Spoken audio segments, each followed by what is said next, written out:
ngayon ay pag-uusapan natin ang nagkamali ng utos.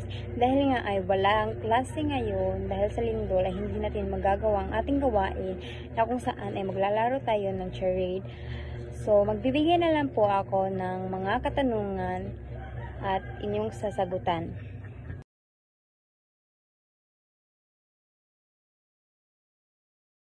Bakit nga ba ganyan yung mga katanungan ko? Tutubi at Matching, sila lamang ang karakter sa kwento na kung saan sila rin ang mortal na magkaaway. Tutubi at Matching ay nagkaroon ng alitan dahil inaapi ng mga Matching ang princess sa Tutubi. Hindi inaasahan ng pinuno ng mga Matching ang kinalabasan. Nakita niya ang buong pangyayari at nagkamali siya ng utos. Hindi niya nalaman na ang kanyang kawal na pinapadakip ay ang mabibilis at maliliit na Tutubi. Sa huli, natapos ang labanan at walang sino mang tinamaan sa mga Tutubi na maliliksi at mabibilis lumipad.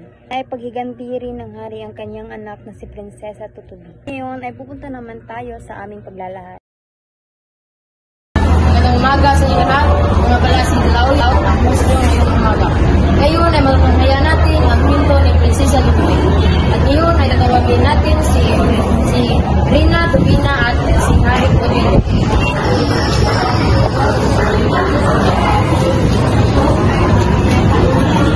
Magandang umaga, Rina at Hari. Tatanungin ko lang kung ano ba yung gawa ni Prinsesa Tutubi sa kaharian. Kasi Prinsesa Tutubi ay mahilig magpalipad-ipad sa papangili. Nalaman ko ng isang araw daw ay lumabas si Prinsesa Tutubi sa labas ng kaharian. Oo, kasi ibig ning alam din kung ano ang daigdig sa labas ng kaharian. Tumakas din siya sa kanyang dama at kanyang bigay. At ngayon naman, itutawagin natin si Prinsesa Tutubi. Prinsesa Tutubi, nabalitaan ko tumakas ka raw sa kaharian at nabutan ng ulan. Nabulan ako ng ulan at naisipan ko munang pumigil sa may punong kahoy. Diba maraming matching doon? Oo, bawat nagpang sa mga kuhan ng nagyogyog ng mga ito at nagtatawa na ako. Hindi ka ba nagalit sa ginagawa ng mga matching? Naginanggalit ko doon. Dahil doon, kahit malakas ang ulan, ay naisipan ko umuwi na lang at umalis sa may punong kahoy na yun. Hindi ba kayo nagalit sa ginagawa ng mga matching? Haring Tubino? Nagalit ako at inutusan ko ang mga kawal na pumunta sa kaharian ng Matching at sumunod ang kaharian ng labanan. Maraming salamat sa paglalahad ng inyong kwento. At ngayon naman ay tatawagin natin ang pinuno ng mga matching.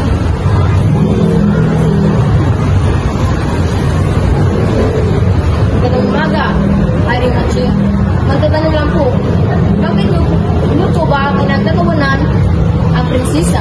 Dahil bawat tapuan niya ay niyog namin ang tanong. Wala ba kayong awat? Wala, siya po ng tagalog at pinagtawanan lang namin sa kasalanan na niya yun. Matanulan, asan ba kayo nag-away? Yan ang parang. Maaari mo bang ikwento?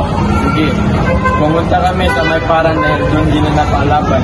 Nagdala sila ng pumukpok at inutusan ng pinunong Matching ang mga kapwa Matching. Sabi niya, kailangan natin pumpukin ang bawat makikita ng Tutubi.